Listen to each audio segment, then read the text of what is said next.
So what I'll do is I will share my screen, and this session is hopefully going to be quite interactive. So if you haven't already, pull up a notes app, or if you have a physical notebook and you prefer that, or a piece of paper, something that you can write on, something that you can do some of these exercises with me together. And so I will share my screen and we'll jump right in. So here we go. So this is the first of 3 review sessions for doing content right. If you've read parts or all of the book, that's great. If you haven't, you're still, I think, in good hands. So that's the purpose of this, to really go through a lot of the material. So just to kind of set the stage, we, as I mentioned, will be doing 3 review sessions. So hopefully you can make it to as many as possible. But if not, we will have recordings of each one. And really, they're broken down kind of like this image. So the first section, which we're going over today, covers the first 2 chapters, which is your personal monopoly. So really this idea of finding your differentiator, and then also building your home. The second will be around distribution and SEO. And then the third will be around monetization, and a couple bonuses. We'll do a fun quiz at the end that kind of wraps everything together. But today, as I mentioned, we're going to be talking about your personal monopoly and building your home. Now, before we jump into the nitty-gritty of this section, what I want you guys to do is go to bit.ly/DCR-resources. I know it's kind of a mouthful, but this is where you can find the resource directory. So this isn't as related to this session, but just for at any other time, if you want to go find something within doing content right outside of the specific files within Gumroad, this is where you'll go. And then in addition to that, the reason I'm calling this out is because in this session, we're going to be doing mostly exercises, well, hopefully mostly exercises. But if you're really more interested in seeing more of an overview of me diving into the content, we have previous live sessions that were done a year ago, which more so go into the nitty-gritty of slides and talking through the book. So if you are interested, you can go to that link, and that's where you'll find those previous live sessions, in addition to several other resources, including during those live sessions, any question that was asked throughout has been timestamped, and there's a question directory there as well. Okay. And then the final thing, which you don't have to do now, but if you are interested in going through the full exercise booklet, which I actually think is the most useful thing that you can do if you're going to do anything with the suite of resources within doing content right, it is to go through and action them through the exercises. And you can find them if you go to gumroad.com/library, if that's where you bought it, which I think 99% of people bought it there, then you should see several different exercise or several different files, and the one that you want to download is the exercise PDF, or I think there's an EPUB file as well. So you can go ahead and do that. We'll be going through some of those exercises today, but just wanted to note that if you're going to do anything, we're not going to manage to get through all of those exercises on these live sessions. So I would encourage you to do that as well. Okay, so we're going to go through exercises, as I said, but I want to really kind of set the stage quickly at the beginning to show you, to kind of lead into why these exercises are important. In this beginning section, what I really want to convey is that we are in what I'll call just like the heat of the internet and content creation. And it took a long time to get there. So in the 60s, that was kind of the early rumblings of the internet. And you don't need to know all of these dates, but what I wanted to convey with this slide is that it took several decades for even the first blogger, full-time blogger, you could say, to emerge. And then it wasn't really until the early 2000s when some of the tools that we recognize today, whether it's WordPress or Ghost or Wix or Squarespace, really came online. And then, of course, even then, that's like when they were founded. They're much bigger now. In 2016, WordPress sites 5x'd in 5 years. And this slide was made in 2020. And you can imagine these numbers are even bigger in 2021. But the idea is that it took a long time for us to hit this threshold where there was tools that enabled a ton of people to create stuff online. And then now we're in this kind of like heyday where now that we have the tools and now that they're democratized, so much content is being put online. And so that leads me to this chat question, which is just an example of the volume of content being created in 2020 or 2021. So I want you guys to post in the chat again. I want to keep this pretty interactive. How many tweets do you think are sent per minute. And again, I think this was a stat from 2020, but still should give everyone a sense of the volume that's happening. So I see two people say 100 million, someone saying 500,000. So this is per minute. Every minute, even as I'm talking, by the end of, this question, me even reading it out, there will have been X number of tweets sent. So I see 10 million, 20 million, 30 million, 2 million. So everyone's guessing in the millions, which is definitely on par with, what the answer is. Someone's saying one, it's a little more than one. Okay, so each minute, it was a little lower than some of the guesses, but 350,000 tweets are sent. And again, this is 2020, so I know Twitter kind of blew up during the pandemic as well, so it's probably even higher today. And you can see similar metrics across different forms of content. So something to keep in mind is that a lot of people taking this course or reading this book are likely interested in writing a newsletter or perhaps a blog. But remember, content is just a way to reach people. And so blogging is a form of creating content, but so is creating a podcast, so is creating YouTube videos, so is speaking at a conference, right? And making a presentation. And so these are different forms where, people are sending hundreds of thousands of emails a minute, 1,800 WordPress posts are created a minute, 3.8 million Google searches are made, 500 hours of YouTube video are uploaded each minute. This one, I think the last one is the one that surprises me the most, because just imagine the sheer number of videos being created and then uploaded and then being housed and then being searchable on this one platform. It's insane, the amount of content that is being uploaded. So if you take anything away, let it be that. We all know that, but it's just really important to instill that in yourself, because that impacts how easy it is, but also the need for differentiation. So you could say, and this is a direct quote from the book, that information is the new oil, and that you can create it, so you can create content, but you can also refine it. You can take existing content and adjust it, you can trade it, and it brings us into this attention economy. So I think most people know that we're here, but I just wanted to remind people of that. And in this new economy, there are certain laws, or you could say certain functions that matter in the way that content is created and consumed. And I'm going to go through these very quickly because, again, I want this mostly to be interactive. They are that supply and demand have not grown symmetrically. So the reason we see so much content today is not because there was a change in demand, there was a change in people's ability to create it, right? So we talked about those democratized tools. As tools are democratized, way more content is created because it's just easy for anyone like you or I to go and create something to publish it. Imagine 20 years ago, you would have had to create your own servers. You'd have to hire a developer, develop your own site yourself. And so today it's really easy to get your thoughts out there. And that's a wonderful thing, but that means that everyone else has that same opportunity. So note that supply now far outweighs demand because of that ease of entry. The second thing to keep in mind is that within any kind of curve, this is the adoption curve that probably you're familiar with, you really benefit from being early, right? So if you're an innovator, wonderful. If you're an early adopter, less wonderful, but still great, but really want to get in before that late majority. And if you're talking about content today, you're not an innovator, you're not even an early adopter in the space of content overall. But remember that the world always has room for something new, right? If you're new, you're an innovator, but also you can kind of create your own curve in a way for the old, as long as it's at least 1% better. And I'm going to talk about this idea of being at least 1% better in a second, but I'm calling this out because most of the time, as we think through a differentiator or what you're going to focus on with content, most people, their instinct is to search for something completely new. And that's fine if you can find it, but it's really hard with so many people creating content in this very competitive space. And so what's more likely going to be successful is to find something old, but just do it at least 1% better. And again, we're going to talk about that in a second. That brings us to this idea of saturation, which is, again, a lot of people shy away from areas or industries or topics that a lot of people are participating in. And that can be a good instinct. But again, saturation is this idea where it's not the number of people participating in a space, but the likelihood that you can out-innovate what already exists. And so if you imagine these as industries, you'd actually much rather participate in this industry where, there's a lot of people participating, but there's no one doing it really, really well. You can imagine there's no green circles here.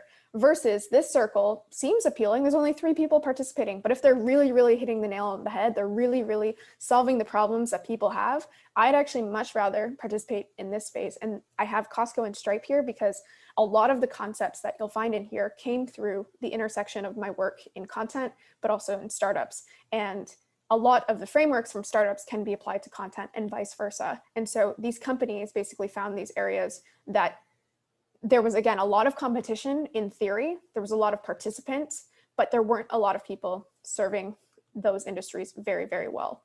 And the other thing I'll quickly call out is just a caution where if you see a completely empty industry like this, imagine this circle, no one's playing there.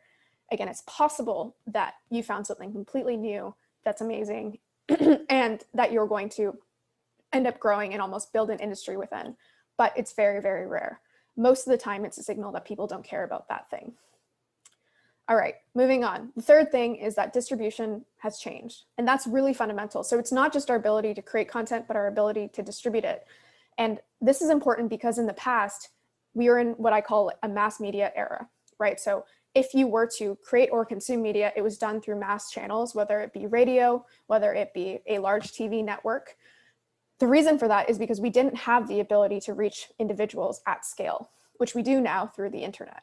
So what happened back then meant that if you wanted to create content and you could only reach people through mass media, because it's catering to the masses, only allowed people to write about certain things, right? So if you were writing about something that only, let's say 50 people in Toronto cared about, well, the Toronto Star probably wouldn't let you write about that because it's not tailoring or tailored to enough people within their market. But today, because you can reach people everywhere, that means that maybe there's 50 people in Toronto, but maybe it means that there's 50,000 people around the world that care about this thing. And that's just an example, but the idea is that today you can reach individuals at scale. And so you can find or target more niche topics that you care about in the ways that you care about them. And you don't need to worry about whether they're mass marketable. And that's really important. And the final thing, and again, we're going to get to the exercises right after this, but the final thing is that there's this power law in content. You see power laws in a lot of places, but the idea is that attention is not returned linearly. This is so important because some people think, if I just write a lot of articles, if I just tweet a lot, if I just, if I show up and record my podcast every day, eventually it'll work. And yes, it can work because by the nature of you executing, you tend to get better. But what's important is that the consumer does not care how much content you're putting out. They only engage with the absolute best stuff, right? And so there's not this linear return on attention. The quality of the content will ensure that only the absolute best content gets consumed. And that absolute best content will return a disproportionate amount of the overall pie. And that has to do with the same idea that we are in this internet age instead of a mass media age, where today I have access to all content as a consumer, right? And so only the best stuff will bubble to the top. And you can imagine you also have platforms like Reddit or other upvoting platforms like Hacker News, which literally surface the best stuff to the top, right? By the nature of kind of crowdsourcing that information. And so it's really important that whatever you're creating, from my perspective, you're doing so in creating the highest quality content. And just a quick modifier there, because sometimes people misinterpret what quality means. Quality does not always mean the longest content or the most deeply researched content. It's the best content for your particular audience. And we'll get into what that means in a second. So overall, there's this fundamental section, which I want you to take away from this and bring into the next set of exercises, which is this idea that today, 2021, 2022 will be the same. If we're looking at 2030, some of these may have changed, but these are certainly different fundamentals than 2000 or certainly 1980. Where we are today, we are no longer in a mass media era. And so you can create specific content that tailors to a specific group of people, but it must be differentiated and it must be high quality because, again, the best content wins, right? It wins that disproportionate amount because we are in this internet age and everyone has access to the same pie. Okay, so here is a chat question that gets into the next section, which is about, okay, if we are in this, or no longer in the mass media era, and we are now in this area where everyone can compete and it's so competitive and there's so many people trying to get a piece of this pie, then how do you do that? How do you find your differentiator? And this may seem unrelated, but it'll make sense in a second. This chat question is, what word comes to mind when you think of Costco? And then secondarily, if you are familiar with Target, I know they're less of a worldwide brand. Same question, what word comes to mind when you think of Target? And I know, again, a lot of the people from this call are likely not from America, but love to see what some of these answers are. So I'm seeing in the chat, Abby says Costco equals discounts. Naz is saying value. Another person, Caitlin, is saying value. VJ is saying quality, superb customer service. Bulk. For Target, I'm seeing inexpensive, convenience. Costco efficient, Target curated, Costco bulk, cheap, bargain. Okay. I like the one that Mike just sent, which is Target equals nicer Walmart, which I thought was funny. So I'll explain why I asked the question first and then move on to the slide. So I don't know about you, but when I went through that same exercise myself, it was a lot easier to answer for Costco than it was Target.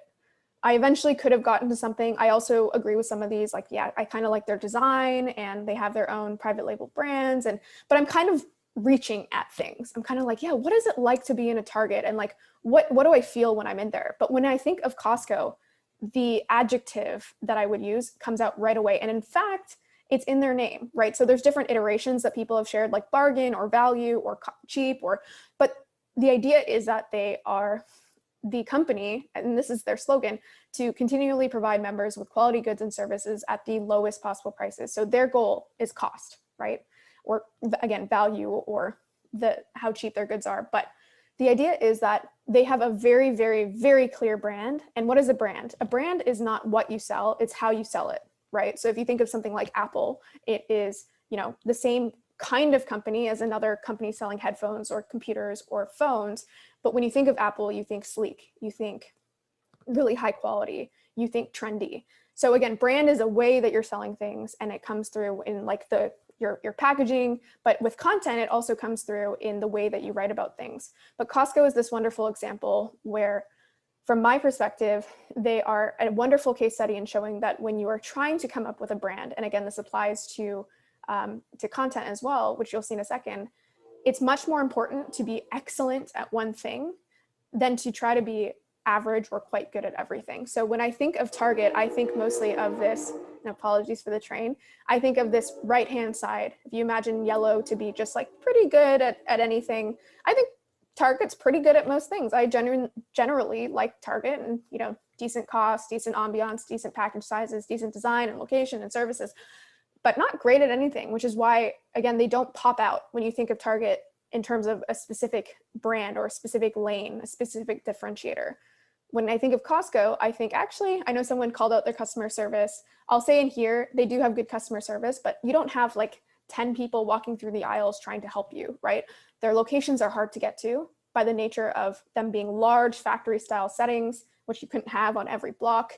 They don't have much brand diversity because they have these huge package sizes, which also means they don't have many SKUs. Their ambience, again, factory style setting. So they've kind of traded all of the other things that someone might say, actually, if you're a retail store, you need this. And they said, no, we actually don't need this. But what we do need is to be known for the absolute lowest cost in terms of general retail. And you can see up on the right-hand side, of course, this is just one data point, but they've done quite well, right? This is their stock chart. And again, this is old. So I think it's gone even higher than this. So the idea here is that you don't want to be the average of everything. You want to figure out how to be the absolute best at something that people care about. So this leads us into our first exercise, which is about differentiation and how this will apply to your content. So hopefully by this point, you've understood or taken away that we're in a super competitive space and therefore you need to be better. But then the question becomes, well, what does better mean, especially when it relates to content, right? The examples so far have been mostly non-content brands. So when you go to a friend or when you go to a colleague or they come to you and they say, hey, Steph, I just subscribed to this newsletter. It's so funny. Or I just heard this podcast. You have to listen to it. I even actually gave away the answer here, but when they do that, they're never saying, hey, Steph, I love this podcast or this newsletter or this YouTube video because it talks about X, right? They're not saying, I love it because it talks about tech or it talks about travel or talks about cooking. They love it because of how they do it, how that brand or how that content property actually articulates things differently. So for example, sometimes, and these are direct examples from a thread that I found, I believe on Indie Hackers, where that question was asked, what is your favorite newsletter? And these were some of the responses. So short and to the point, which is effectively concise. Reading it feels like a professional book writer wrote them. Snappy data visualizations that are quick to read but deliver deep insights. And so you can imagine that each of these can be parsed into a single adjective, which has been done here. And then you can imagine the long list of other adjectives or other differentiators that many, many content properties have, right? And so there's a list here, whether it's more raw or opinionated or punchy or visual or funny or contrarian. And there's all types of reasons why people like different things. So you're not trying to cater to everyone the same way that Costco was not trying to cater to high-end customers, right? But they did find a cohort of customers that cared about that particular thing. So this brings me to our first exercise, which we'll spend a couple minutes on. And this exercise, the purpose of it is to train your brain to notice the differentiators in content that you love and also content that you don't love. And again, you're not trying to tailor to everyone. So the things that you like are going to be different than, you know, your neighbor or your other people in your life. And so here is the exercise. Basically, what we're going to do is you're going to sit down and you're going to write down in one column, in your first column, your favorite 4 newsletters. Now, if your goal is not to create a newsletter and you're instead trying to create a podcast or a YouTube channel, do that instead, as in use the medium that you are most interested in right now. So I'm going to use the example of newsletters, but write down your favorite 4 newsletters in one column. Then in the middle column next to it, I want you to write down one sentence that you love about it. So again, what is the sentence where if you told me, you said, hey, Steph, you have to subscribe to this because, what does that sound like? And then finally, take that sentence in the middle column and in the third column, write down a single adjective that kind of parses that sentence prior. So for example, if you're saying, Steph, you have to subscribe to this because it really makes me smile every morning. Well, maybe that's funny, maybe that's joyful. If you feel really updated, maybe that's informative. You can look to, and I'll just kind of flash it quickly here, some of these, or I'm sure you will come up with more than what's currently on this slide. And I'd love to hear those after the fact. So you're going to go through that. And then if you have time, what I want you to do is to do the exact same exercise, but with things that you either have always disliked, or what I always find interesting is to do the exercise with something that you used to like and you no longer do. So for example, maybe there's a newsletter that you subscribed to once, no longer in your inbox, and you don't like it because maybe it became too political, or maybe it became just like way too long. You couldn't handle it. Maybe they were inconsistent. There are going to be reasons, because there's always a reason, right? When you actually go to subscribe to something, you're hoping to get X. And then similarly, when you're unsubscribing to something, you're saying this no longer does it for me. And there's a reason there. So I want you guys to go through this exercise. I'll give us around 3 minutes or so to go through it. And so I will go on mute and then we'll come back and I'll set a timer and we'll go through some of the responses. All right.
All right, that was around 3 minutes.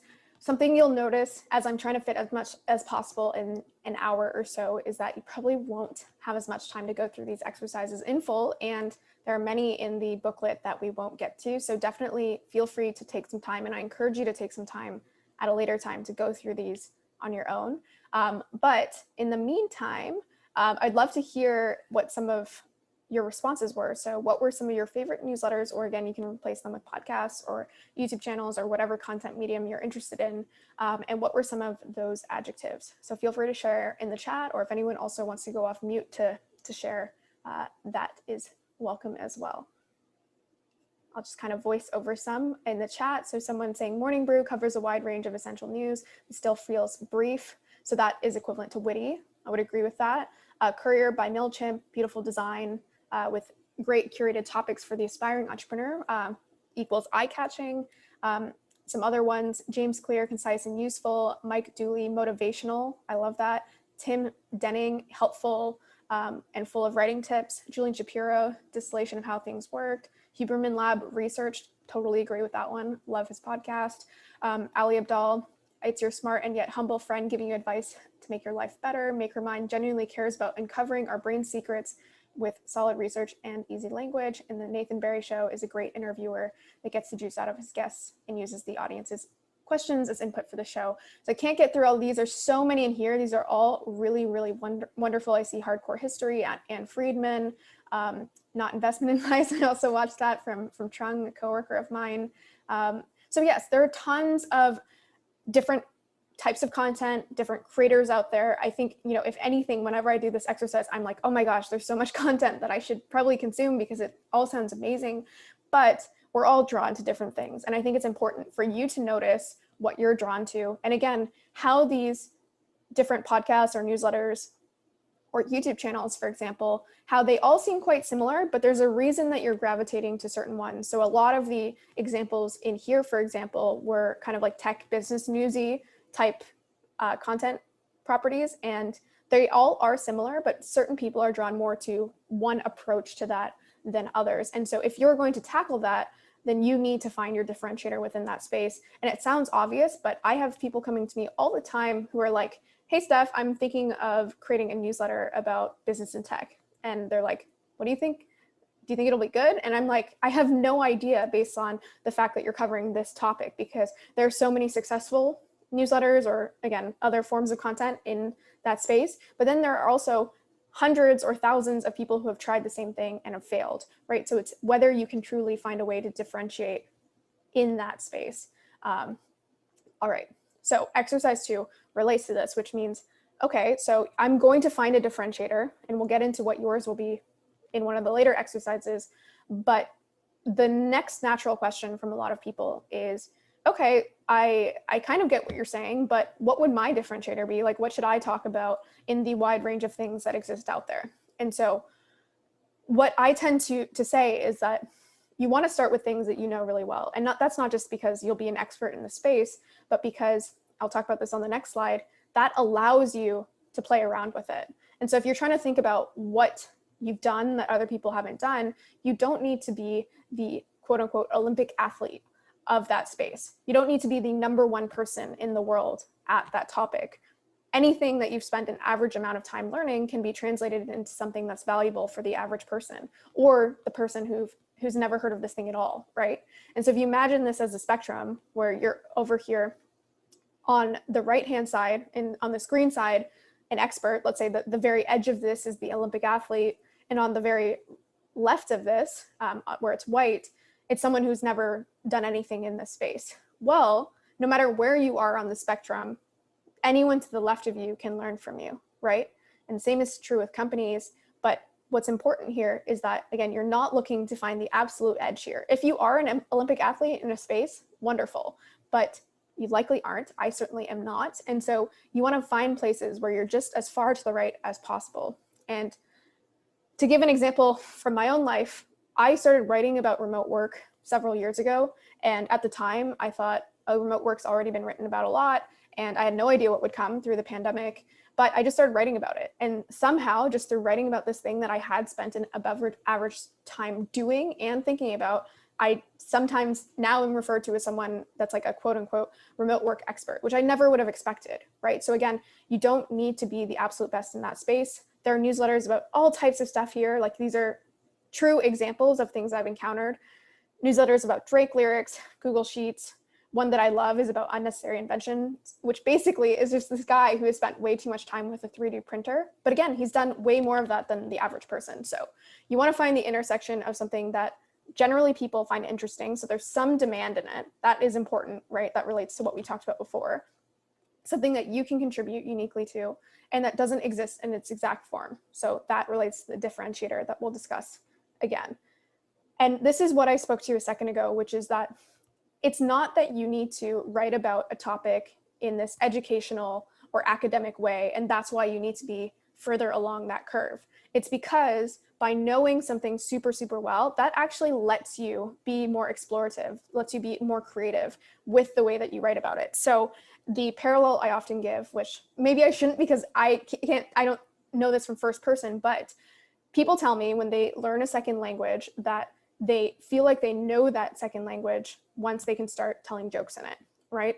And the reason I say I maybe shouldn't use this example is because I only know English, but the idea is that once you know, for example, finance or business really, really, really well, then I bet your jokes about that particular topic are going to be much better than someone who's, just ventured into that space and just maybe happens to be funny.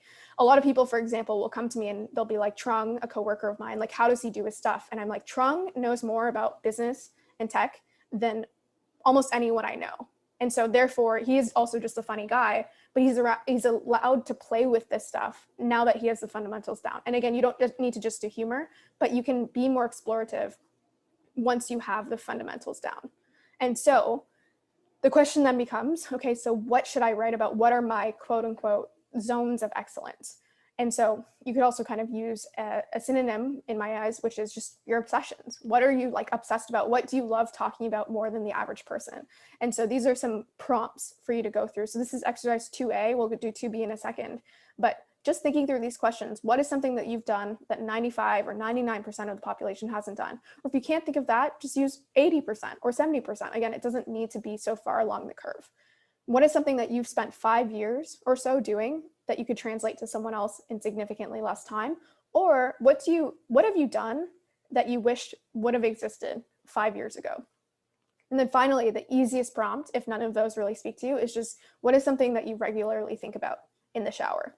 So I want to kind of pause here and let you guys take a couple minutes to go through this exercise and just start to write down as you think through these questions, what are the things that you find like regularly popping up in your head that just keep coming back, or that you keep wanting to tell your friends and family about, or that you keep finding yourself going down these like internet rabbit holes on. So take a second and think of these things. And by the way, we're going to start this list now, but I encourage you to take this list and continue adding to it throughout your life, because I know how hard it is to think of ideas on the spot. But if you just use this in your daily life from now on and you pay attention to what you're thinking about in the shower or again in these environments, this list is going to get pretty long pretty quickly. Okay, so I'll give you guys 2 to 3 minutes to think about this, and then we'll come back and discuss.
All right, that was around 3 minutes. I wanted to quickly say, I noticed we're at 42 minutes past. We do still have a couple more exercises to go. If you need to drop, no worries, this is recorded. But in addition to that, I see some questions. I saw at least one earlier on. I believe it was about, it was from Jeremy, and then I had one sent to me directly from Pratish. So if you have any questions throughout, feel free to add them to the chat. And then at the very end, I'm just going to go through them. And then people can also add additional questions at the end. So we probably will go over time, but it'll all be recorded and these slides will be available too. I will also add one more thing, which is just that if you already have a website or blog or whatever you're building, I would encourage you to still go through these exercises. I've gone through them after the fact, after building things that I've done and been like, oh, wow, I really could have done that more effectively. Or maybe moving forward, I really should focus on X, because I find that a lot of the time people go and build things and they do so and they just get started, and that's wonderful. It's better to start than not create anything. But this may be a good series of exercises to help you bring yourself back to kind of like refining your differentiator and making sure that you have one, because I would say that's the most common thing for people who have content properties that don't work. They're asking me about distribution or monetization or building their Twitter following or something like that. And I'm like, what are you building? And they show me and I'm like, there's absolutely no differentiator here. And it's so much harder to grow without a differentiator. All right, so I'd love for anyone in the group to share just in the chat. Again, feel free to go off mute if you'd like, but just to share things that you're really freaking good at or that you care a lot about. And the weirder, the better. I think one of the things I brought up before about distribution is really, really key here, where, you know, if you, for example, really cared about like creating great Google Sheets, which a lot of people write about today. There's this girl who does dances and makes, you know, I think she made like 6 figures in a day once off selling these tutorials. In the past, before we got into this internet age, it would have been really hard for those people to monetize what they're doing or to even, you know, drum up a sizable audience. But again, today in this internet age, you can be niche, and that's okay, because chances are if you care about something, there's going to be enough people around the world who also care about that thing. So I'm seeing Naz mention financial independence coming out of a third world country. I think that's an awesome and super timely topic. Real estate investments in the developing world, flag theory, contributing openly to open source projects. Like all of those, for example, are, I think, the perfect example where if we were in the mass media era, those would be things that maybe wouldn't have been taken up or accepted by these larger publications, but are amazing examples of things where there is enough people around the world that care about that today, and there is the potential to reach them in the internet age. I'm also seeing creative problem solving from Juliet. Patrick is mentioning longevity and legacy longevity and legacy, and then also working smarter today. Now it's mentioned visual identity mixed with stock charts. James mentioned real secret behind the Korean entertainment and media industry, insider view of BTS and Squid Game. So exactly, that's another great example where that's not something that I would personally write about because I don't know anything about it, but I bet there's a cohort of people who care a lot about that, or at least would find it interesting. Eunice mentioned how to do marketing in a way that doesn't rely too heavily on paid social media. Wonderful. How to build faster startup MVPs from Anmol. I can't get through all of these, but these are all really great. And again, I would encourage you to go through, keep that list, whether it's on a piece of paper or in your Evernote or whatever you use, and keep adding to it. Because I think another fallacy is that people, when they start creating content, they're like, I'm going to run out of ideas. And if you keep paying attention to the things that you're obsessed with, you will have a never-ending list. And maybe that'll be overwhelming. That's certainly what I have in my Evernote, but it's really good to just almost like train your brain to pay attention to what you pay attention to, or what you spend a lot of time with. So now this kind of second part of this exercise is to take your zone of excellence or your several zones of excellence and to think about at least what that edge might be. You don't need to nail this down today, but as we talked about before, most of the time when you talk about a particular topic online, it's not what you're talking about that draws people in, it's how you're talking about it. And so what is going to be that edge? How are you going to talk about this subject differently in a way that will draw people in to make them care about your content versus another? Now, of course, this is more important for a broader topic. If you're talking about something more niche and less people are doing it, that competitive edge is less important, but it's still very, very important, because anything worth creating, if it's not competitive today, will get competitive in the future. And so again, some prompts Could you be more humorous, more contrarian, more deeply researched, more relatable? The only thing I ask is that as you write down your edge next to each of your kind of zones of excellence, or you could say your personal monopolies, is that you just don't write better, right? Because better is just such a vague term that can mean anything. And here are some additional prompts that kind of maybe can get the juices going, which are things like, okay, if you want to write about something like business, is there something that you would publish that McKinsey wouldn't feel comfortable publishing? Or could you deliver some piece of information that Gartner writes, 100-page reports on in a quarter or a tenth or a hundredth of the length? That's possible, right? Through something like an infographic. What are some of the things that when strangers come to you, they want to learn from you? All of these prompts may seem kind of disjointed, and they are, but these are just prompts to get you thinking, like, what are the ways that I could do this in a more creative way than what I already see out there? So take a couple minutes. This will be around 2 to 3 minutes again. And just next to, again, hopefully you wrote down in some way your zones of excellence or the things that you're really interested in. And then what would your edge be? So again, only request is just that you don't put better. So I'll be back in 2 minutes as you guys think through this.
All right, that was 3 minutes. I'm going to save the rest of the questions till the end, but I do see Pablo's question. I wanted to comment on it because it relates directly to the exercises that we just did. And he was asking, how do you balance not feeling like someone with enough experience, which usually leads to imposter syndrome and lack of confidence with having achieved important incomes, aka a story worth telling. So this is so common and something that I will say that most creators will feel at some point, especially when they're first starting out, in this idea that they're like, is my story worth telling? There's definitely going to be people who know more about me than, or more about this subject than I do. And I don't have the perfect answer here, but I would say that from everyone I've met, and I've met people who are much more successful than I am, and then also people who I guess in some domain would be less successful, they all feel like imposters and they all at some point knew nothing, right? We were born on this earth like knowing literally nothing, and then they built, their expertise up. And I would also say that something worth knowing, if I go back to, let me just go back to this slide. It's really important. This is one of the reasons I share this kind of idea of the spectrum, that you not only don't have to be at the very end of the spectrum, but often you can actually benefit, or people can benefit from not being the far extreme. You can look up something called the curse of knowledge, which is basically that the further along you are with something, like if you imagine like someone with like a PhD might have more trouble explaining a simple science concept to an 8th grader because they know so much, right? And they have trouble actually like almost like lowering the level to the person that they're trying to teach. And the same thing applies to, for example, when I started writing about learning to code, there are like infinite people who knew more about that subject than I did, but I knew about it from the angle of someone who was just getting started, right? And so you can curate your content if you don't feel like you are super, super expert level to differentiate in that way. So I would actually say one of my differentiators when I think about my content is that if you read my articles, I think they're very approachable. They don't come from the stance of I know all. They come from the stance of like, okay, I wanted to learn to code, and so I went through all these hoops and eventually learned, and these are the things that I got out of it. And so it feels more relatable than someone with 10 years of experience saying, hey, this is how you learn to code. And so I think that's really important to just recognize that not only do you not need to be the Olympic athlete, at times you can benefit from not being the Olympic athlete and being more relatable to your audience. And then again, this imposter syndrome idea, it's like the best way to get over imposter syndrome is just to put your stuff out there and that realize that people find value in it. That sounds vague. We also, if you go to our podcast, me and Calvin's podcast, The Shit You Don't Learn in School, we have an episode on imposter syndrome, so that might be helpful too. All right, so coming back here, if people haven't, oh wait, I guess I didn't have a section, but if people wanted to share in the chat as well, just what your edges were, what your differentiators were, I would love to hear it. And I'm just kind of reading through the chat comments here. It seems like a lot of other people, even in their support for the question, are mentioning that they also struggle with this. And I will just say it's completely universal. Like everyone, no matter how big, quote unquote, their audience might be, have struggled to share some of this stuff and feel like they know enough. And I would also say that spectrum idea is important because there's no point where one day you know enough where it's worth sharing with the world, right? So there's no like switch that goes on and off. So just know that you can share along that entire journey, and that your audience may also shift along that journey because you're tailoring to different types of people as you grow as well. And Abby said a great point here, which is a point from Morgan Housel, which is write for an audience of one, not yours. Sorry, let me rephrase that. It was just to write for an audience of one, which is yourself, not for a mass group of people, right? So again, it's really important to nail down exactly who you're writing for, and we'll get to that actually as this next exercise. So when you're creating content, what's important is that you're not just writing content vaguely for this like unknown audience for a specific topic. You really want to nail down who you're actually trying to reach. And so one thing to keep in mind there is you want to figure out what your topic is. So that's your what. You also want to figure out your who. So let's quickly start with the what. I wanted to point this out because I think it's really important. As you go through and you've just gone through and thought through all the things that you might be obsessed with or that you really love or that you want to tell the world about, you're probably going to have many topics on there because people in general are interested in many, many different things. I certainly am. So as you think through that, I think the natural instinct is like, oh gosh, I'm overwhelmed because I have all these things I want to talk about and I don't know where to start. What's important is that you want to start with one topic, right? And you can branch out. I branched out at the beginning and I would say that was fine for me, but it wasn't maybe the most optimal. But you want to start with a topic, and it can be more niche than what you eventually do in the future. So your niche is your specialty, right? And the positioning. So your niche is a mix of what you're talking about, but more so how you're talking about it. So all the things we've talked about in this conversation so far. And what's important here is that when you're picking out your niche, it can be small. We talked about the ability to reach niche audiences today, but it doesn't have to be small, because even if you see a specific space with a lot of people participating in it, there is room for you for the single reason that people are not monogamous with their content. It's not like when people read about tech, they say, I have my one newsletter about tech and that's all I read. They actually likely subscribe to like 5 or 6 newsletters about tech, or, you know, every so often engage with like a dozen blogs about the subject. So people are not monogamous with their content, especially if it's free. And so if you see people participating in a space, don't shy away from that. Again, coming back to this idea of starting small is important because that allows you to really narrow in who you're targeting. And these are examples of both companies and content properties that started a lot more niche and now are very, very broad, right? So to talk about the companies, Facebook was a hot or not app, Uber was limousine replacement, Cloudflare, which if you recognize it today is used, I think, on like a large percentage of the web, they just started with one very specific solution for a few companies. And then similarly, Tim Ferriss is a household name now, but he started with this idea of the 40-hour work week, right? So a lot more specific that he has now branched out from. Same thing with Shane Parrish from Farnham Street. Started with mental models. That's all he really wrote about for a while. And then he's branched out from there. Okay, why did I share this? Because this helps you nail down your what for who. At the beginning, if you're focused on 50 different things, it's really, really, really hard to nail this down. But if you can focus it at the beginning, which again, it can broaden after that, you can create this what for who statement, which really helps you narrow in and stay focused when you're starting out. So these are examples of different content properties. Most of these I read to some degree that have, I think, figured this out at least for themselves. So Numlock is a newsletter and they call themselves Good Morning America for nerdier folks. So again, the what and then the who. Farnham Street says they are noise canceling headphones for the internet. Rad Reads is Oprah for millennials. Morning Brew is the Wall Street Journal for millennials. Refactoring UI is design training for developers. So really, really short one-liners. This comes from Startup Advice. If people have gone through YC or similar accelerators, they will get you to do this exercise because it's so important for you to really know what you're creating and who that is for. So for this really, really quick exercise, no worries if you can't think of something in this time. It's really hard to come up with a really short and sweet one-liner, but give it a shot. Try thinking through either what you already write about or what you're planning to write about and say, what is my what and who is it for? And you'll notice one extra thing that I think the ones that do this well do is that inherent in the what for who, you see the differentiator. So by saying, for example, that they are, you know, Farnham Street is noise canceling headphones for the internet. They're not just saying they're what for who, but they're kind of articulating how they're doing things differently. So that's something that I'll also kind of challenge you to do.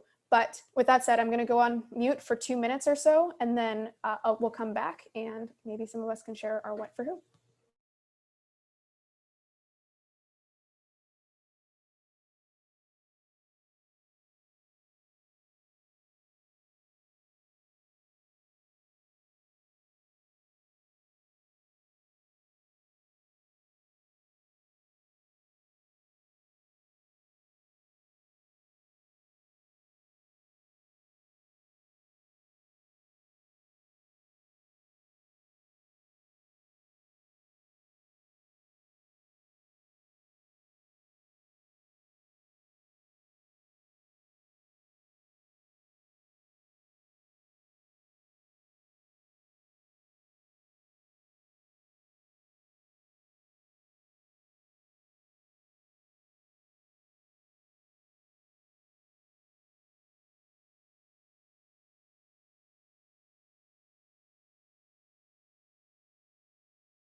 All right, that was 2 minutes. And I'll just say that I love some of the conversation that's happening in the chat. Lots of great questions and also points and And I wanted to speak to, where was it? Abby's question, which was, do we need to generalize niche content for the layman, even though our content may be for a specific audience? So I have kind of a roundabout answer in that it depends on your distribution channels, but generally, I would say that no, if you are targeting a specific group of people and they happen to be experts, or maybe not experts, but not the layman on that particular topic, there's no need for you to generalize the content. If you know who you're writing for, write for them and not for the general population. In the same way that I use Costco as an example, where Costco said, look, we're not trying to please everyone, and we're not, being the average of everything, the way that something like a Target more so is. And so I would say the same thing for your content. You don't need to write for everyone. In fact, if you write for everyone, you're probably more likely to fail.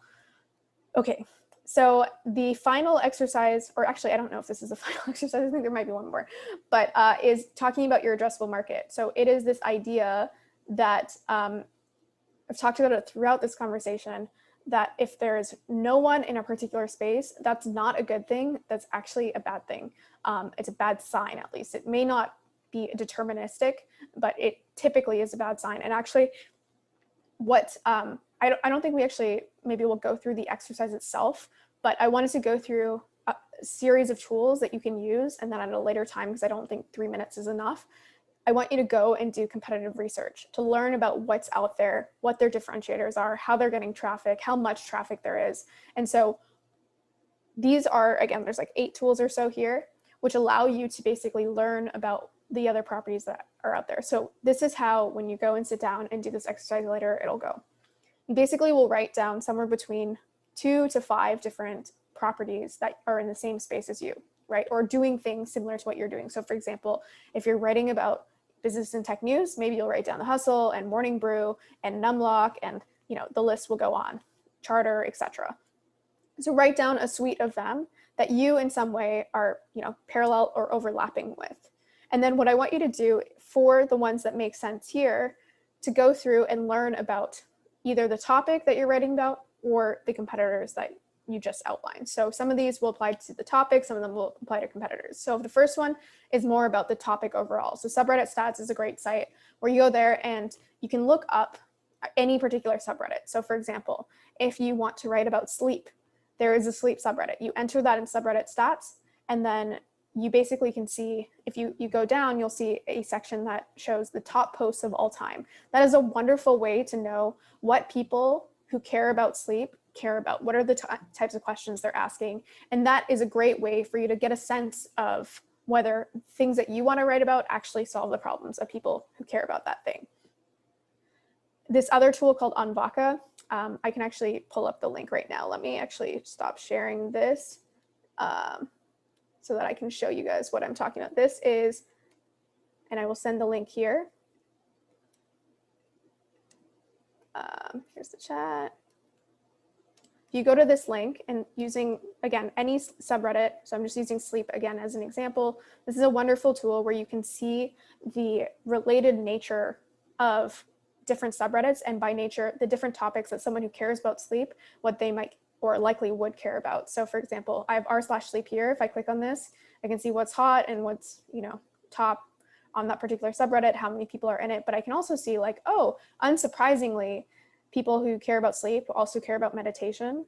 And if they care about meditation, they also care about yoga and lucid dreaming, but they also care about nutrition and supplements, biohacking, nootropics. Okay, if I double click on nootropics, I get kind of a new view here. So within nootropics, I can see like different like depression regimens. There's one called Drug Nerds. I don't know what half of this is, right? I'm kind of exploring this. But again, this is a really great tool for you to see if you care about a particular topic, to learn not just about that topic, but the related nature of, again, this idea that people care about. And I'll just, since I'm kind of sharing my screen anyway, I'll show you the same thing that I talked about for subreddit stats. So if you go to subreddit stats, you can look up anything.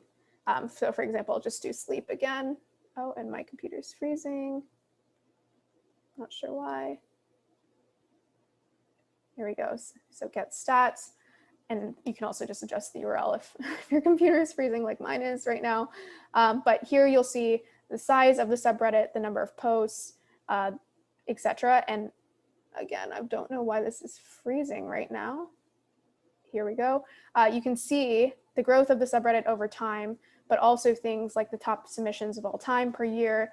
And you can see, you can literally go to the posts and read more about, like, for example, this is like the ultimate sleep hygiene checklist. So to me, this tells me, okay, wow, like if someone cares about sleep, this is the most upvoted thing in the last year. Maybe I should go and create a sleep hygiene checklist. Maybe I do some SEO research and see if this is actually something with search volume, etc. But you can see there's people care about this thing. Okay, so going back, there are other tools like SimilarWeb. So using those competitors, SimilarWeb is a very simple tool where you can go look at their traffic over time. But you can also, the one, we'll talk about this in the distribution section, but I'll pull one up here. NerdWallet is always a simple one that I like to show. You can look up their traffic, but you can also, so you can see how much traffic over time, but one of the key things is you can see how they get their traffic. So this is a nice way to see, for example, if one of your competitors is on here and you look it up and all of their traffic is coming from paid, well, that might be an important thing for you to know if you, for example, don't have budget. It's not to say you can't grow another way, but it's important to get a sense of what's out there, but also how they are growing. Okay, so that's SimilarWeb. Ahrefs is a great tool if you want to learn more. We'll go through it in the SEO section next week, but if you want to learn about different keywords, how to find them, how much search volume they have, but also look at the profile, the SEO profile of your competitive sites. Ghost3 is a nice thing. I have it here, so it won't really be interesting for this site, but I'll just give you an example of Morning Brew here. If I open Morning Brew, I can see here, I actually haven't looked at this recently, but the number of trackers blocked, and you can see specifically what trackers are running here. So they're not running many. If you look at some sites, there'll be like a dozen plus trackers, and you'll see, for example, if you see Snapchat here as a cookie tracker, then you know that they're advertising on Snapchat. So another quick way to learn a little bit. And again, we'll go over a lot more of this in the distribution section. Moat is a great site where you can look at the ads, the display ads that someone is running. Facebook ad library equivalent, but for Facebook. And then also I just encourage you to look up if there are specific communities that your competitors have or are in that particular space to see how many people are in there, how many people are active, what are they asking. So again, this is just like classic startup advice, but to look up and learn about the industry that you want to be in. It's funny because this is like a no-brainer. It's almost like a checkbox when you're starting a startup, but a lot of people don't do this with content when it's equally important, right? If you're going into such a competitive space, you should at least know what's out there, how many people care about it, and yes, and go through and learn before, or at least while you're building.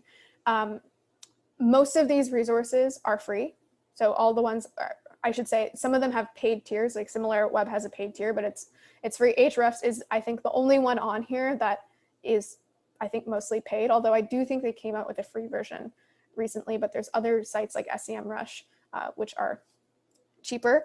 And so, yes, someone's asking, can these resources be related to PPC somehow? Yes, so there are other tools that you can see the competitive nature of specific queries in AdWords. So one of the ones that I like is Keywords Everywhere. So Keywords Everywhere is a plugin. It is paid, but it's very, very cheap. I think I got like, you can see I have a lot of credits. I think about 500,000 a while ago, and I'm still going through them. And it was like 10 or 50 bucks. But basically it lets you, for example, if I'm writing about like how to sleep better here, this should, yes, it comes up with the search volume, but also the competition and the AdWords, the cost that you would need to pay if you wanted to advertise on this particular thing. I like Keywords Everywhere a lot as well because you can see the trend over time. So this one's not a very interesting one, but for example, if I look up hard kombucha here, you'll see that this is a trend that has been going up over time. It looks like it's kind of died down recently, but the point is that I love looking at or having Keywords Everywhere installed because I can kind of natively find trends when I'm not actually actively looking for them. So it's a nice way to see if something's changing over time. And I would say that, so Keywords Everywhere does give you some of that PPC data. The best PPC data, of course, is within AdWords Keyword Explorer because that's directly from Google, and they are obviously the ones that you'd be paying. So they have the best data, but things like Keywords Everywhere probably have like a good proxy if you're interested in that. Mike is calling out SparkToro is also a good tool. Yeah, I've heard great things about SparkToro. I've actually called it out in the book as well. I've only used it to a very limited degree, but I definitely would recommend you check it out. I think it's pretty highly regarded in the space. Abby is saying that we need a deep dive in this, and can you see geo-specific keywords as well? So a couple notes there. One, we will do much more SEO next week. So if you're interested in this stuff and distribution in general, right? A lot of this is not organic distribution as well. We'll go over this next week, try to make it as interactive as possible. But in addition to that, your question about geo-specific keywords, so Keywords Everywhere doesn't give you geo-specific data, but tools like Ahrefs will. So you can look at the specific queries. I would say that for most things, the location-specific data doesn't matter as much. If you are, for example, a dentist, that matters a lot. So it depends what your business is or what content you're writing about to know how important geolocation matters when you're talking about SEO. But we can discuss that next week. Okay. Let's go back here and talk about audience personas. So since we're already way over, I'd encourage you to do this on your own time. I'll just keep kind of pumping through this, but the next exercise, which kind of ties together all the things that we've talked about so far, is talking about your target audience and getting really, really specific about that. So in the prior exercise, when we talked about audience, if I keep going back here, we were talking at a very high level. We're saying like nerdier folks, or this one's especially broad, it's the internet, millennials, developers, right? So that's pretty broad, and it's great if you can even get there and identify who your audience is. But if you're first starting out, especially if you have no audience, you wanna really, really nail down exactly who you're trying to reach. And a lot of you have probably heard of this concept of 100 true fans, or I think originally it was 1,000 true fans. And a true fan is basically the person that benefits from your stuff a disproportionate amount. So if you imagine that spectrum again, there's going to be people who, on average, people are like, yeah, the content's fine, but I don't really need it. And then on the very end of that spectrum, there's going to be people who are like, I needed this. This is exactly for me. And those people will look different depending on what you're writing about, of course. And so what I encourage you to do is to get so specific about that, so to the point where you basically have a paragraph similar to this one from the writer at HBCU Digest, which basically, again, they're saying exactly who they're targeting, how much they make, what platforms they're on, what platforms they're probably not on, how often they check their email, where they live. And so I want you to get that specific. And it's important because we talked before, you can start niche and then you can expand later. But when you're starting niche, it's important to think about who your true fans are. And then of course, there are going to be people who are kind of auxiliary to that can still benefit from your work. But if you're really clear about who you're reaching, you'll be much more effective at reaching them. So these are some prompts. I'm not going to go through them all, but again, just thinking through their demographics or what they read, the problems they face. So I would encourage you to go through this exercise. I think it's exercise number 5 or 6 in the booklet. And then I will say, again, there's I think 22, I should know this because I wrote it, but it's been a while, either somewhere between 21 and 23 exercises in the full book. And in this first section of the first 2 chapters, there was 10 allocated to those 2 chapters. And we didn't have a chance to go through 5 of them. And so I'd encourage you to go back, reassess the ones we already did, but also move through these final 5. And this is actually, I'm going to skip this and move on to just one final thing that I wanted to share before we close this out, which is chapter 2, which I'm going to just super quickly go through because most of what was important here was chapter 1, which is finding your differentiator. And I would actually say that across all of the chapters, it's the most important. SEO is my personal favorite chapter. Most people care the most about just distribution because they're figuring out how to grow their thing. But I would say finding your differentiator, finding your personal monopoly is actually the most important because it makes everything else easier.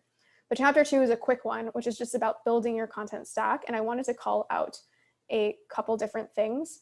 Before I jump in, just out of curiosity, how many of you have already built your home? How many of you have already built your newsletter or your website or your podcast versus who is completely new to this and who is just starting out and wanting to build their content site? Feel free to share on the chat. Someone saying, Naz is saying well on his way, already built. That's what I assumed. I think some people are in the middle. Pablo is just starting out. Naz has 3,000 subs. Awesome. Congrats. All right. So most people have their home. So this will not be as pertinent to you. So I will be done in 30 seconds. The main thing, if you haven't built your home or if you're in the early stages, it's just not to get too stuck in finding the perfect tools. You can see a massive list here of tools that people use for, their creator stack. And it really, for the most part, does not matter. And the example I always give here is again from startups, but basically when you go to a website or you use an app, you have no idea what stack they're using. These are the stacks, at least from a couple of years ago, of Facebook, Spotify, and Medium.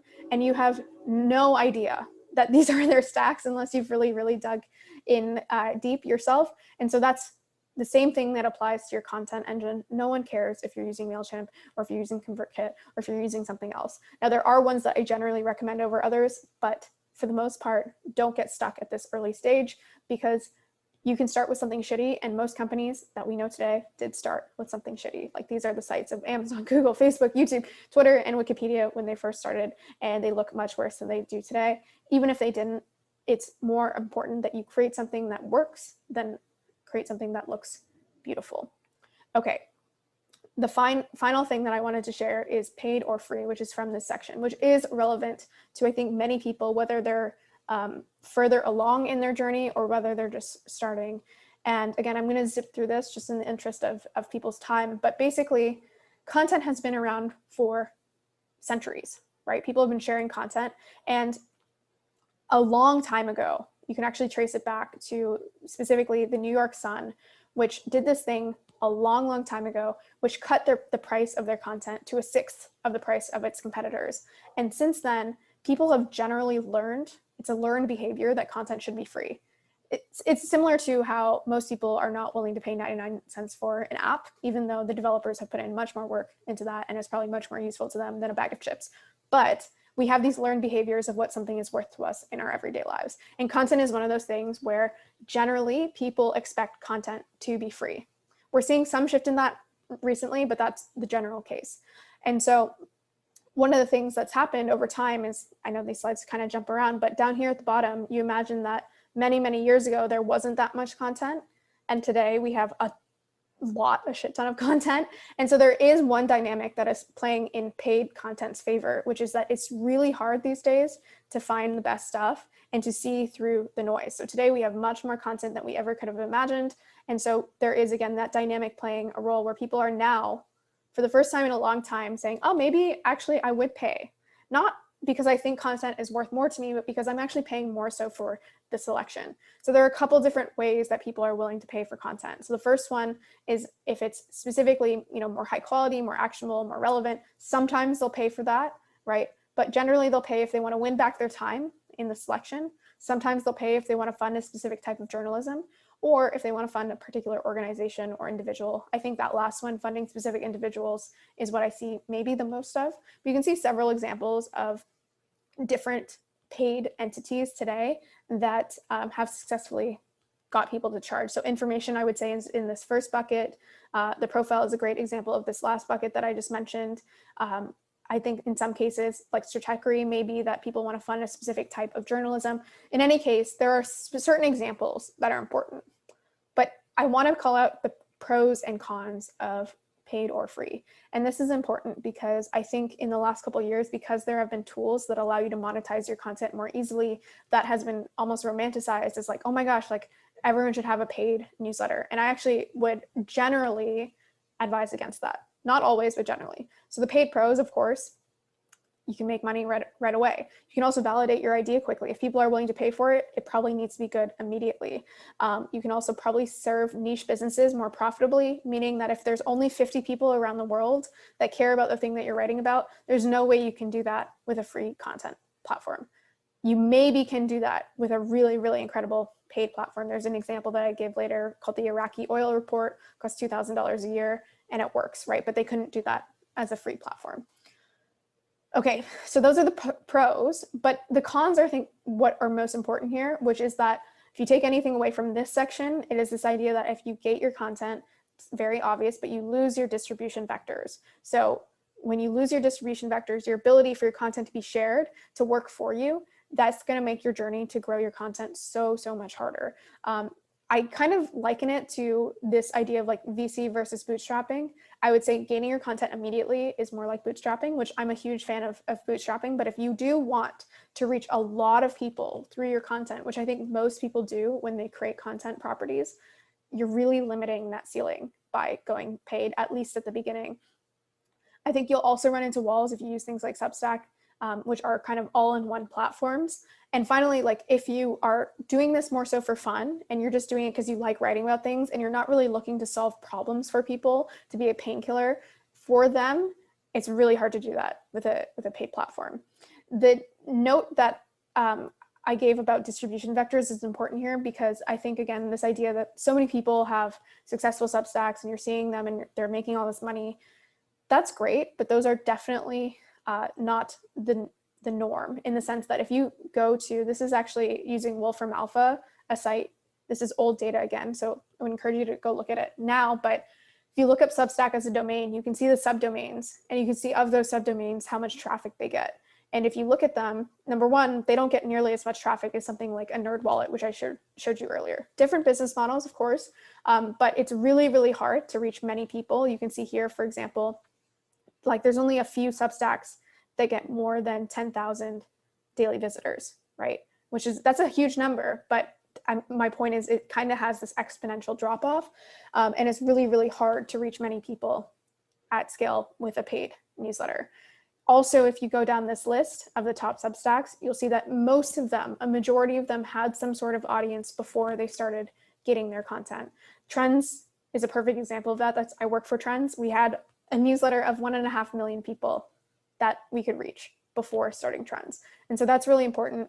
I'm not trying to sway anyone one way or the other. I just want it to be known because I think there is this push for people to say, oh, you can make so much money online with a paid newsletter, that there are downsides. So just keep them in mind. And then finally, if you do want to get your content at some point, there are options to basically have the best of both worlds. So what some people do is they start an audience, they nurture that audience, they reach thousands, if not hundreds of thousands, if not millions of people. And then at some point they have a conversion where some or all of their audience has the option to go to paid, right? And typically people see somewhere between 1% to 3% conversion there. And so that is one option where you get the benefit of scale and then you convert people later. That's almost like an Uber model, right? Where they just had all this VC money, they grew really, really, really quick, and then now they need to figure out a way to be profitable. Or what a lot of people do is they just delineate, they have some entity for their free content, some entity for their paid content. But the point here is that if you are going to create a content property, make sure you have some of your content that can do the work for you, right? That can be your distribution vector, because if you don't, I can just guarantee it's gonna be a lot harder for you to grow, no matter how romanticized that idea is. All right, so with that said, I know we kind of rushed through the end of this section, but I have a couple pieces of homework for you, and then I will stick around to answer any of the questions in the chat. So if you have any questions, feel free to add them in now. So just quickly for the homework, so go through the missed exercises if you have the time. I would also encourage you, we have a second session. I know it's kind of strange timing, but this Thursday, so it's only 3 or 4 days away, and that's on distribution and SEO. So we'll talk about some of the tools that we went through today, and also do some kind of live work on those tools. So if you have any questions, we can go through them live. And then finally, if there are any extra questions, that you have in the next couple of days or next couple of weeks, we have a bonus AMA on December 20th. And if you can't attend that live, there is a link. If you go to lou.ma/bonus-AMA-3, because it's our third bonus AMA, if you go there, there is a link to a document where you can add questions.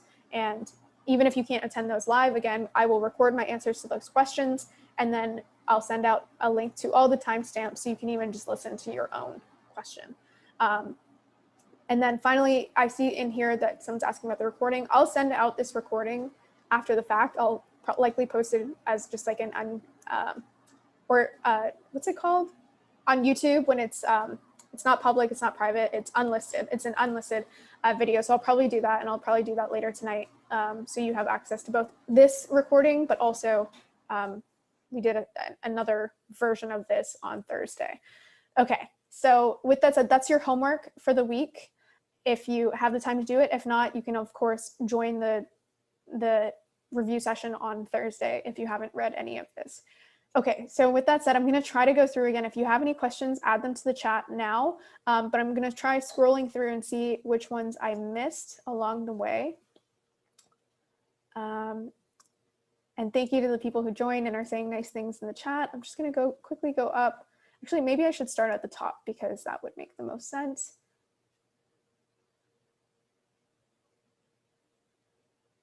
Okay. So Abby asked earlier on when we were talking about the diffusion of innovation curve, are we on the early majority phase, or does that depend on the topic as well? It depends on the topic, right? So you could come up with a topic that no one's talking about tomorrow, and you would be the absolute first innovator in that space. I mean, that almost doesn't exist today, but you can imagine that that could be the case. Versus some topics, if you're talking about business and tech news, you're definitely not an innovator if you're entering that space. So it does depend on the topic that you're talking about. Jeremy's asking, does the good or average content from the most doesn't the good or average content from the most prolific publishers get pushed to the top by Google versus the highest quality content for a new publisher? So you asked a great question, and I would say part of it's correct, part of it I would disagree with. But for the most part, it's correct. So Google has several different ranking factors, and we're going to go through all of them next week. One of the most important is domain authority. And so there is an element that is very true about what you're saying, which is that you do need to publish quite a bit of content that hopefully will get syndicated or linked to across many different sites, which would build up your domain authority over time. And so if you just had 3 articles, it's unlikely that those 3 articles would be linked to enough to actually get your domain authority very high. And so yes, quantity matters to an extent in building up your domain authority.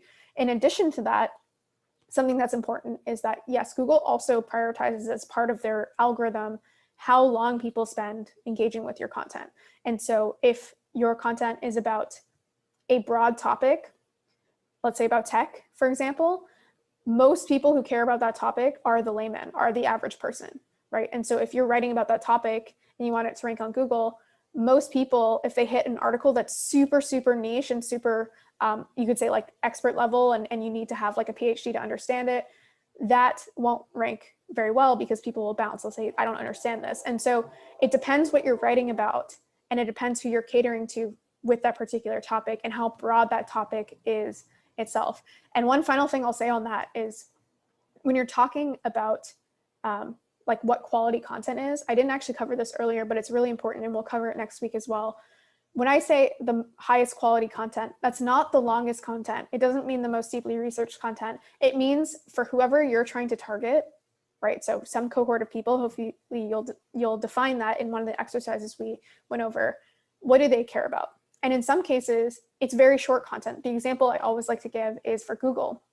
If I search what is 30 degrees Celsius to Fahrenheit, I'm not looking for an article that explains that. I'm certainly not looking for some scientific paper that goes over, when they first discovered this.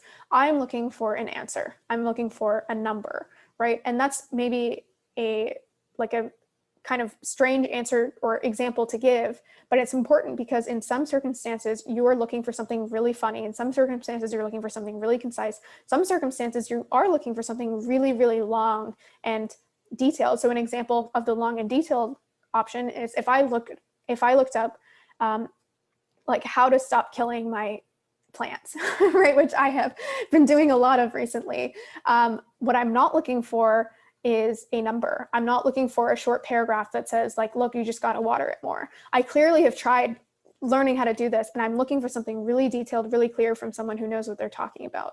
And so hopefully this gives you a sense where I know it depends is always the worst possible answer, but in this case, it depends what you're writing about and who that audience is. And if that audience cares about, the depth or cares about something being super, super academic, then yes, that will actually rank well on Google because that's what those people are looking for. If you're writing about something really broad and you're tailoring to half of the population, then chances are, yes, something that's more general will appeal to them because again, Google will prioritize what people actually engage with. So hopefully that answers your question. And if not, definitely happy to kind of answer any clarifying questions in the chat. Okay, just scrolling through to see if I have any other questions that I missed.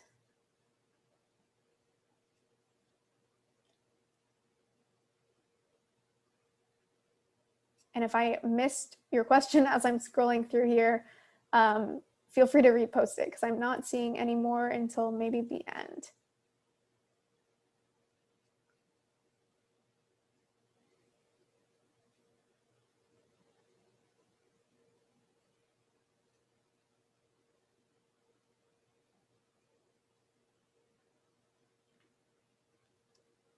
All right, I am not. Okay, so I'm just at the end here. So I'm seeing James's question, which is, how does Google recognize my site as an authority by crawling Google? Yeah, so I can, let me actually just exit these slides and I'll just pull up Ahrefs. This is just an example. But for example, if I go to stephsmith.io, oops, I can't type. Okay, here we go. Every site can be input into Ahrefs, and you can see over time. And if you're wondering, by the way, why this is Spanish, it's because I have Toucan, which is an app that kind of translates inline. But basically, we'll go over this next week. This is my favorite thing to talk about. But SEO, there are 3 main inputs within the Google algorithm.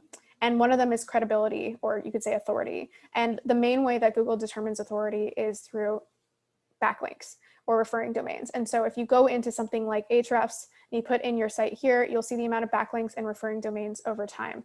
Now, something to keep in mind is that, well, there's many things to keep in mind, but for referring domains, the domain authority of the domains that are linking to you matter as well, right? So a backlink from a website with a domain authority of 95 is much better than the domain authority of something that's 0, because it's kind of like, we'll go over this again next week, but when you think of Google, what Google is trying to ascertain is something that they're showing to the user trustworthy, at least in this one lane of their algorithm.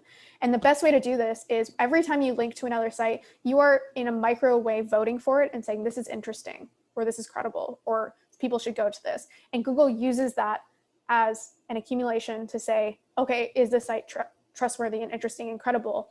And if my site is credible and I'm referring to you, then that's a bonus kind of vote, if that makes sense. So again, something with a high domain authority link is worth more than a low domain authorities link. So it's kind of like this function that Google uses to determine how credible you are. And then one other thing to mention, which again is among the many things that impact SEO, is if you're getting links, it matters if they're follow or do follow links, or sorry, they're follow or no follow links.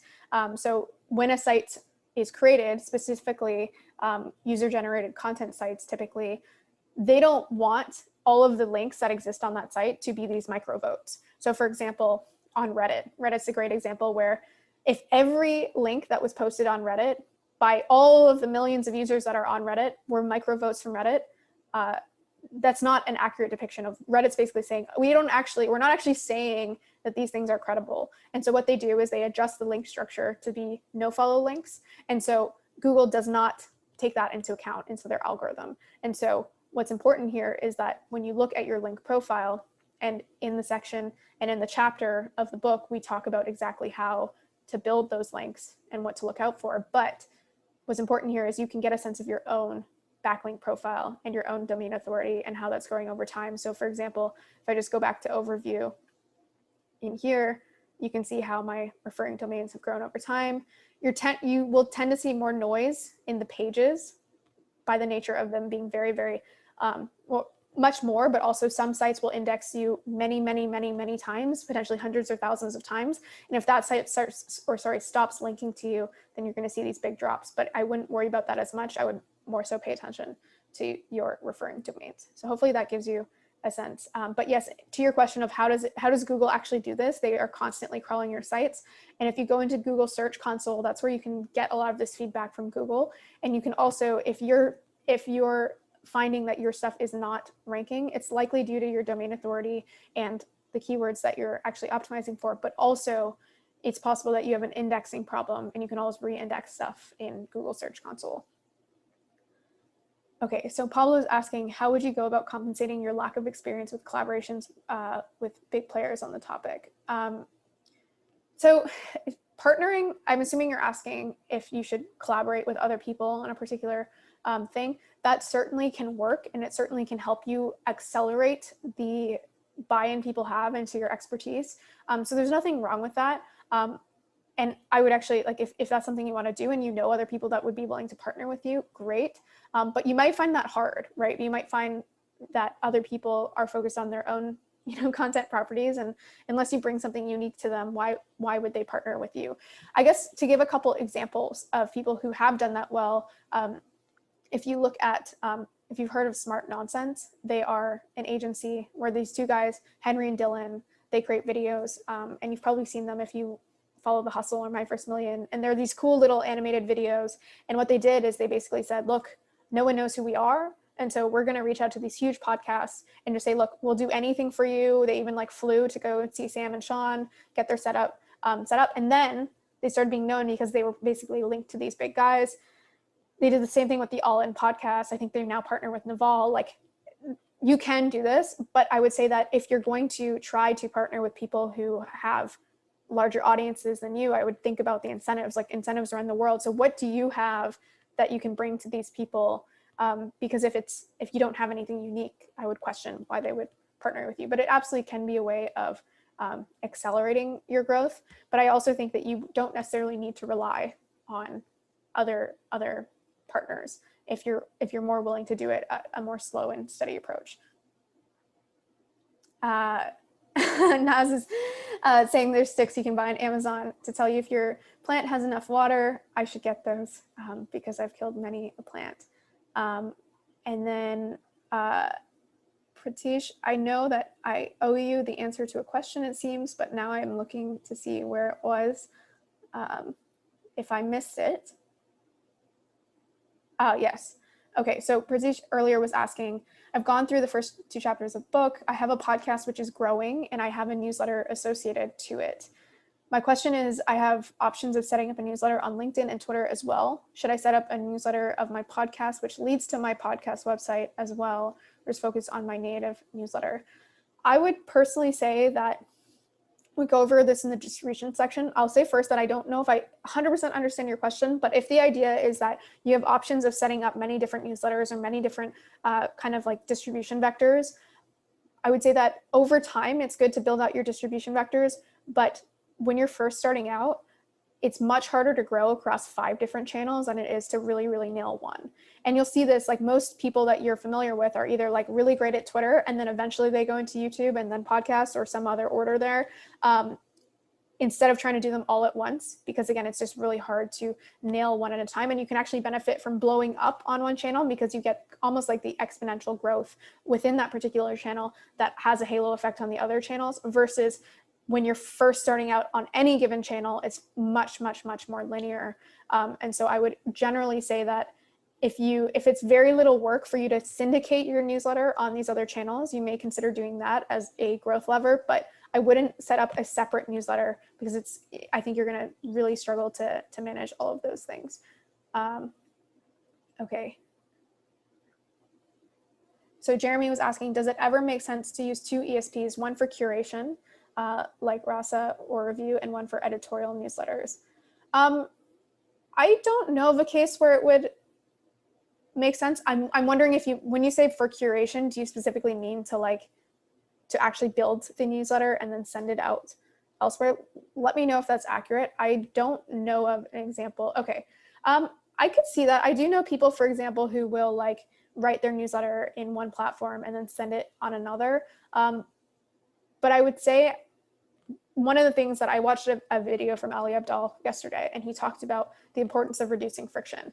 And I think this is so important in everything that you do. And so if it's this big process where you have all these different checks and balances, you have to switch different platforms to actually send out your newsletter, I would question if that friction is unnecessary.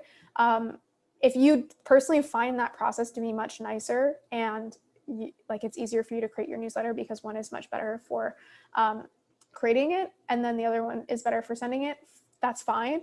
I would say that something like a Substack, I'm not sure why you would have Review to create it and then switch to Substack. I would understand just the review part, in that it makes it easier for you to create your newsletter, but then why not just publish a review? Because Substack doesn't actually give you much inherent traffic, right? Unless you're on their top publisher page. So that's something I would keep in mind. And in general, I'll say this again, and I've said it on other sessions before, I'm not a huge fan of Substack because I think you don't really own your content in the same ways as other channels. And so that is something to keep in mind. I know Naz is on here. I think he works for Ghost. I'm obviously a huge fan of Ghost because it allows you to own your content and have things be really, really flexible in what you're adding. Okay. Oh, sounds like Naz does the same thing. He uses both review and Substack. So if that works for you, that's totally fine. All right, so I'm just reading through Pratish's answer. He's asking, I have option of setting up a newsletter on LinkedIn and Twitter as well. Should I set up? Okay, so that's the question I answered before. Eunice was asking the same question as Pratish, but I'm thinking of this for a blog and a newsletter. Okay, so something about blogs and newsletters, they sound very similar, but they're very different. And if you have a newsletter, you should have a blog. That may not sound obvious to some people. It may sound very obvious to other people, but a newsletter is I would say like an owned platform. It's a one-to-one platform with people who are already bought into what you're doing, right? And so you may have some discoverability just by the nature of someone loving your newsletter and forwarding it to someone else. But if your content is not on a website that can be easily viewed, shared, and discovered, also surfaced through platforms like Google, then you're going to have a much harder time growing. And this is actually something I see a lot of because I think newsletters have been romanticized recently. And so they're great. If you have a newsletter, wonderful. I think a blog is a much more sustainable way of growing. And actually those two things overlap in many ways, where if you're writing your content on your newsletter and you're publishing it on your site, that effectively is a blog. So you don't necessarily need to create separate content, but you definitely need a place on the internet where your stuff lives that is, in my opinion, ungated, that can do the work for you, which doesn't exist if you're only sending things through a newsletter. So saying, thinking moving from Substack to Ghost or creating something on Webflow, actually, so I'm glad this was covered. Yeah, I mean, I think Substack is great if you want to just get something off the ground, which always is a great thing if it, again, reduces that friction. But I would say if you're thinking more long-term, I might not go with Substack because you don't own your content in the same ways. They have added features that allow that to a more degree than before, or that wasn't great English, but you get the point. And so that's just something to consider. But as I mentioned in the slides, whatever platform you use is probably good enough if you're going with any of the well-known ones. And so I wouldn't get too bogged down by that. And then you can always switch at a later point. Okay, well, that was quite a few questions at the end. So for those who stuck around, thank you for doing that. And thanks for coming. It's good to see some familiar faces, and hopefully I'll see you guys next week on Thursday for the distribution and SEO sections. It seems like that's a topic that a lot of people are interested in, so feel free to come with your questions then as well. All right, bye everyone.